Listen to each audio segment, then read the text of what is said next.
皆さんこんにちは。日本将棋連盟棋士七段の村中秀二です。今回はですね、将棋ウォーズで実況対局の方をやってまいりますので、ぜひぜひ最後までごゆっくりお楽しみください。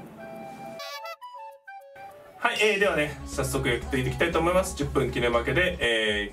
音声読み上げを山口恵理子女流二段にしてあります。あなたが後手です。じゃあ私今回ね、対局開始後手番ですね。はい。じゃあ2六にじゃあ3四歩でねいきましょう。2五歩と早めにねと決めてきました。私は4四歩と止めて、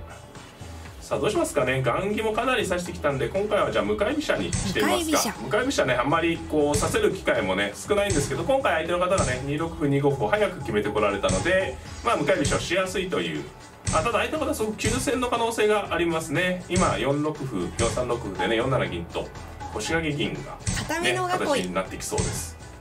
さあただこれね桂馬を飛んで、振り飛車のね弱点である角交換を狙う布陣なんですけれども、向かい飛車のね長所としましてはこうね、4五歩同歩3三角成という感じで角交換されても2二に飛車がいるので、飛車先のね交換されないというメリットがあるんですね。ですのでこれが一つね、向かい飛車側のメリットなんですけれども、4五歩という仕掛けに対してね、比較的強いというのが、向かい飛車側からするとね、一つメリットなんですね。はい。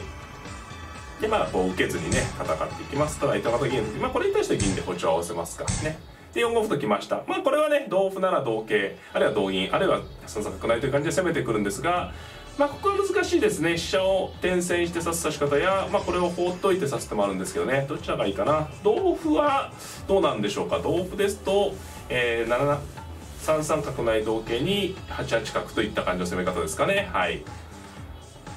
そうですね、ここは分岐点ですね。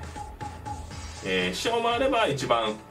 オーソドックスな、飛車回りで受けてみますか。はい。先ほどはね向かい飛車をやっておくと、2筋のね飛車先の歩交換を防げるよというお話しさせていただいたんですが、今度は4二飛車っていうのは比較的攻撃的な手ですね。今2二飛車がいて守備的に使ってたんですが、飛車を相手のね攻めてきた場所に回して、場合によってはね逆襲していくという含みを見せたね一手ですね。はい。2二飛車がいればね相手の方の仕掛けに対してはねなんていうんですかね、こう対応しやすいんですけれども、こう飛車をね4二に持ってきた方が逆にね反撃もしやすいということで、反撃重視の構えってことですね。はい。この2四歩に同角も取る形もありました。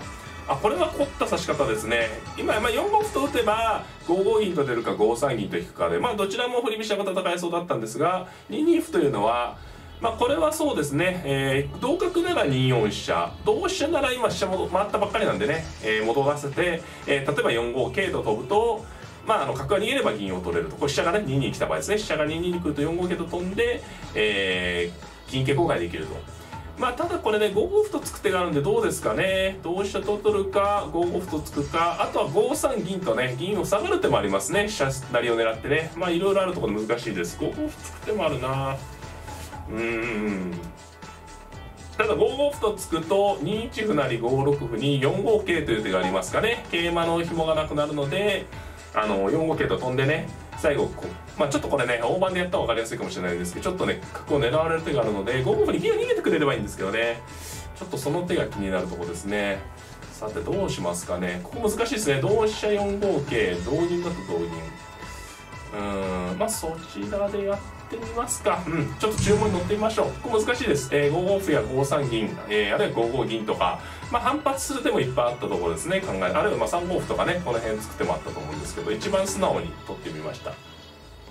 これでまた戻られちゃうとね、相手の方もこう何をやってるかわからないって感じになっちゃうんで、おそらくね、4五桂とか飛んでくるかなと思うんですけど、飛車回ってきましたね。今4五桂もあったと思うんですけどね、4五桂でただ同銀の時に、3三角成だと同桂でこう手順に銀に紐がつくので同銀で取ることになるんですけれども、ちょっとその形が歩がなくて不安と見ましたかね。ただこれは飛車を戻しといて私の方もね、一歩多くもらってるんで、ちょっと手は遅れ気味な感じにはなってますけど、歩は大きいですよね。この持ち歩がね、よく歩切れがないと辛いなんて言いますけど、相手がねいっぱい持ってて自分がゼロっていうのはちょっと辛いんですよね。相手も1歩とかならね1対0とかならあれなんですけど、この場合私も3枚持っててまあ居飛車がゼロなのでちょっとねその辺が辛いかなと。で桂馬を飛んできました。難しいですね。これ難しい組み合わせでしたね。これ同銀ですと、まあ角を交換すると同桂でね、銀に手に紐がつくので同銀は同銀ってことですかね。ちょっとその形が不安定なので、まあ取ってみますか。まあ角引く手もあるんですけどね。ただちょっとそうですね、同銀ですよね。交換しちゃうとかえって狙われちゃうんで同銀ですけど、まあこれでね一瞬銀桂交換なんですけど、この瞬間ね手番なんでちょっとこう飛車をいじめるような手があるんですね。はい。これで歩がないんで4四歩とかね、4三、まあいっぱい歩があれば4三歩と打って同飛車に4四歩とか、こう歩をね多く潤沢に使ってね、こう贅沢に使ってこう飛車先を止める手があるんですけど、歩がないとね結構これ飛車を取られて次銀を取られるっていうこうなんていうんですか、4筋がこう根こそぎね、取られてしまうような手があるので、まあ、根元の飛車狙われた時にちょっとこの4五の銀がね不安定なんですよね。はい。4四歩とか打てるとね、打ってあればすごく安定して、例えばこれ4四歩打ってあれば飛車をね、まあ、例えば全然関係ない1八とか、まあこう銀に構わずね飛車を逃げてればいいんですけど、今銀がねこう飛車に支えられてる状態なので、この状態でね、まあ、飛車をどこか自由に逃げるってことはできないんですよね。はい。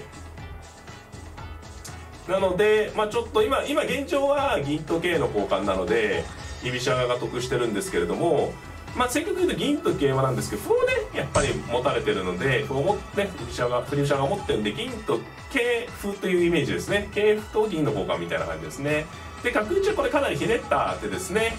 私が根元の飛車を狙ったら相手の方もね根元の飛車を狙うという感じの手です。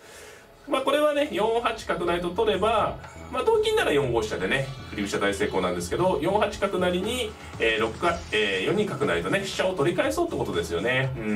まあそのレールに乗るか、ここで、もう少し得をできる手がないかってことですね。例えば、6四歩と止めて、まあ、あくまで飛車取りをね、防いで指す、あるいは5三桂と打ってみるとかね。まあ4一飛車っていう手もありますね。4一飛車と引いてあくまで飛車取りね、その時は4二歩と歩が打てないので歩切れでしょうと。まあただ4一飛車だと3二銀と打つってことですかね。どうなんだろう。まあ6四歩にしますか。まあこれはですね角がここに効いているので、まあ角でこう受けてるんで一番まあなんていうんですかね、まあ楽な受け方というかね、駒を打たないで、防げるんで、まあ一番第一感の手ですね。はい。まあただまあ角がどっかで移動して、まあ6四角とね先ほどからまあ繰り返し言ってるように歩切れをね解消しながらまあ角を活用するような手が回るとね、まあ一転してこう6四歩っていうのはまあいい手じゃなかったよって話になりますね。で飛車引きですが、これね飛車引きは歩がいい手なんですよね。この手が痛い手で、これね同金だとその瞬間に、4五飛車と走る手なんですね。で同飛車ですか、まあ飛車逃げると銀取られちゃうんでね、ただこれは飛車を取って銀を取るというね当初の狙いが、狙い通りになったんで、これはね振り飛車が優勢になりましたね。はい。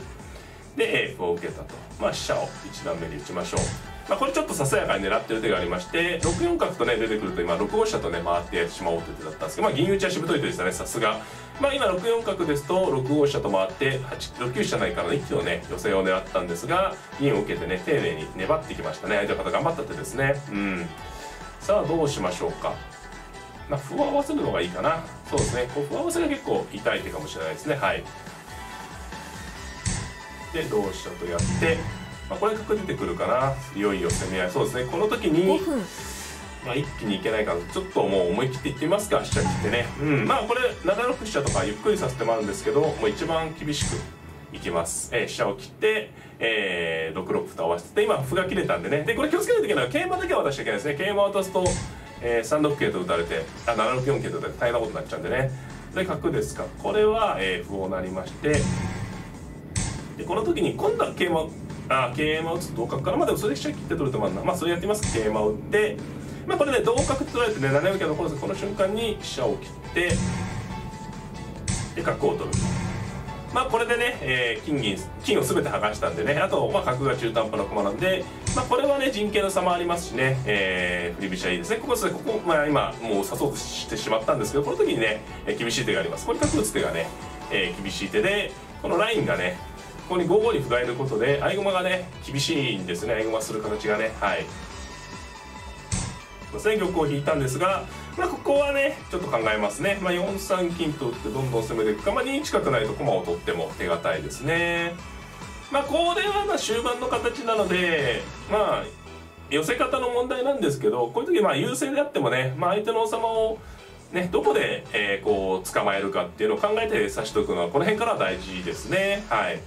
なんとなく王手をかけるんじゃなくて、まあこの辺りで捕まえようかなっていうイメージを持って指す。うん。例えばこれね、4三金って打つの簡単なんですけど、まあ玉を6三玉とか、すいません、まあ6七金ですか、1500なんで6七金で打つ手もあるんですけど、まあ、4七玉とか4九玉とかね、逃げられた時に逃げられてからね、どうしようかではなくて、ここでね、まあ何かこうどうやって捕まえようかっていうプランを考えておくってことですね。まあちょっとじゃあ私は第2桂取ってみましょう。これは、王様をね王手してしまうとかえってこう4九玉とか4七玉って逃げられてしまうので、まあ王手をねあえてかけずにまあ寄せていこうっていうことですね。でまあ桂馬これはね織り込み済みなんですね。この時にまあ銀を打ってこうね王様を王手をかけないでまあ挟み撃ちにしようとするね形がイメージねお分かりいただけるかなと思います。これで馬と銀の挟み撃ちで今ね銀を打った相手の方も銀を打ってまあさすが最低のね頑張りですね。さあここでどうするかですね。銀がねもうこちら右側をね相手の方の4九4七のルートを防いでいるので、まあ、今度はじゃあこちらから攻めようということですね。銀が封じてる間に、まあ、これは馬を取られたら今度桂馬を成って銀と桂馬のね挟み撃ちということで、まあ強撃ね今回は特にこのまあ形勢はかなり振り飛車がいいんで、まあいろんな指し方があるんですけど、まあ一番こうなんていうんですかね、まあ挟み撃ち、玉は包むように寄せようのね、イメージをこう皆さんにねお伝えしやすい形の攻めをしています。このね7二の銀がこうすみません、3八の銀ですね。3八の銀がまあ分かっていてもねこうなんていうんですかね外しにくいんですよね。銀のこう四角をついてますからね。で飛車を打ってこれ攻防の飛車打ちですね。これに対しては銀を取ります。まあこれでまあ馬を取るか成桂を取るかの2択馬取ってきましたね。でこの時に飛車が効いてるよってことなんですが、これはねもう一個の詰み筋が生じましたね。6四桂と4六桂とこちらから打ちまして、この時にね成桂が挟み込んでおります。これはね、強撃の寄せがうまく決まりました。ありがとうございました。イエイ。はい、いかがだったでしょうか。まあ戦型がですね今回は私は向かい飛車ということで、まあ向かい飛車はですね実は振り飛車の中で一番多分局数がね、まあ、プロの公式戦とか振り飛車の中で一番指されることが少ないね、実は形なんではないかなと思っております。まあそれにはねちょっと理由がありましてね、向かい飛車ってのはちょっと組みにくいところもあるんですよね。まあ今回はね、その向かい飛車から四間飛車に振り直してという将棋になったんですけれども、まあこちらの方をね、大盤を使って解説戦で解説していきますので、そちらの方も合わせて見ていただければなと思います。この動画が良かったなという方はグッドボタンを、チャンネル登録の方もぜひぜひよろしくお願いいたします。それではまた。さよなら。